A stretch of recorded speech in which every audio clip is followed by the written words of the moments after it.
ان کو کہ lower level کے کو دو چار بچے بچونگڑے لے آئے شڑولا کرو جناب تہاڈی ویڈیو بنانے ہیں سارے پاکستان نو بریلوی کر لو. ایک ہماری بڑے بڑے بزرگ گزرے یہاں سے, بابے نو اسی بھی مننے ہیں. حضرت بہاؤالدین زکریا جو تھے, ان کا ایک لانگری تھی خاتون تھی, تو لنگر پکانے والی جو خاتون تھی وہ تھی. تو اس نے تقریباً بڑے سال اس نے بچپن سے کام کر رہی تھی.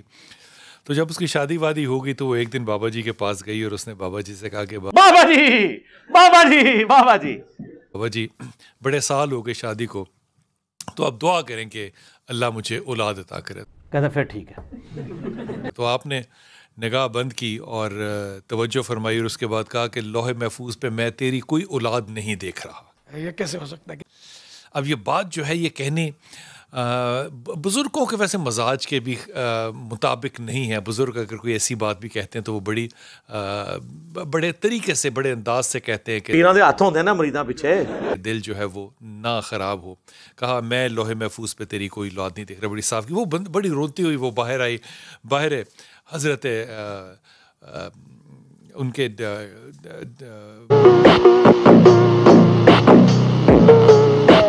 بہاؤالدین کے رکن الدین عالم جو ہیں وہ بچے تھے, چھوٹے تھے. رکن الدین عالم وہ کھڑے تھے. تو انہوں نے پوچھا اس خاتون سے, اس نے کہا ماسی کیا ہوا؟ ماسی کا مطلب ہوتا ہے ماں جیسی. ماسی کیا ہوا؟ کہا تینوں وچ کس نے چمچا بنایا کڑچیا؟ میں گئی تیرے دادے کے پاس تو اس نے کہہ دیا کہ تیری کوئی لوح محفوظ پہ کوئی اولاد نہیں ہے. اب یہ انداز جو ہے نا یہ بزرگوں کا ہوتا ہے. بتاؤ کہاں لکھا ہوا ہے؟ نہیں چاہیے کہ بابے جو ہوتے ہیں وہ کس طرح کی بات کس طرح سے دیکھتے ہیں کہ بابے سمندر تو ٹور بھی لیندے نے.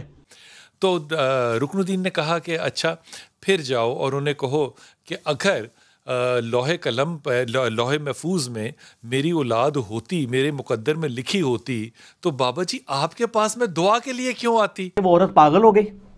آپ ہی کے پاس دعا کے لیے اس لیے آئی ہوں کیونکہ مقدر میں نہیں لکھا. یہ کہو جا کے. اس نے یہی کہا جا کے. اس نے کہا بابا جی کیونکہ لوح محفوظ پہ نہیں لکھی میری اولاد, اس لیے تو آپ کے پاس دعا کے لیے آئی ہوں. تو آپ نے آنکھیں نیچے بند کی. اس کے بعد کہا تو گزما نو کہا جتنے مرضی جا منو کے لینا دینا کہ یہ تیرا جملہ نہیں ہے, تجھے کس نے کہا ہے یہ؟ یار کیا بات ہے یار, کتنے پہنچے بزرگ نے.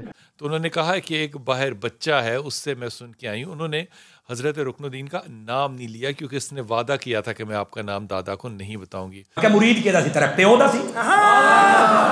تو جاتے ہوئے حضرت بہاؤالدین نے ایک جملہ کہا. اس نے کہا تو جو بچے ہیں تو ان کے شوروں کو سن لیتی ہے, تو ان کی آوازیں سنتی ہے, تو بچوں کے پیچھے لگ جاتی ہے. تیرے لیے بچے جو ہیں وہ اتنے اہم ہو گئے. آواز آئی, وہ باہر آئی تو اس نے پوچھا رکن الدین نے, اس نے کہا کہ کیا کہا دادا حضور؟ انہوں نے کہا دیکھیں نا, انہوں نے کہا کہ تو بچوں کے پیچھے لگ گئی, تو بچوں کی باتیں سننی شروع. اس نے کہا انہوں نے بچوں کا نام لیا؟ کہا ہاں. کہا پھر تجھے مبارک ہو, اللہ نے تیری دعا قبول کر لی. اے دیکھ لو سامو. اس سارے واقعے میں جو یہ صحیح اور غلط کی بحث میں نہ جائیے گا, جو ان بٹوین دا لائنز ہے نا, دیٹ از کہ سننے والے مرید کو بھی اتنا فہم آنا چاہیے کہ وہ کہے ہوئے کی بات کا جو ایریل ہے, اپنا اینٹنا جو ہے, اس کو صحیح فائن ٹیون کر کے اس بات کو اچک سکے. ساڑھے سارے بزرگ جو ہے نا وہ کہانیاں ہی کرا کے گئے تھے.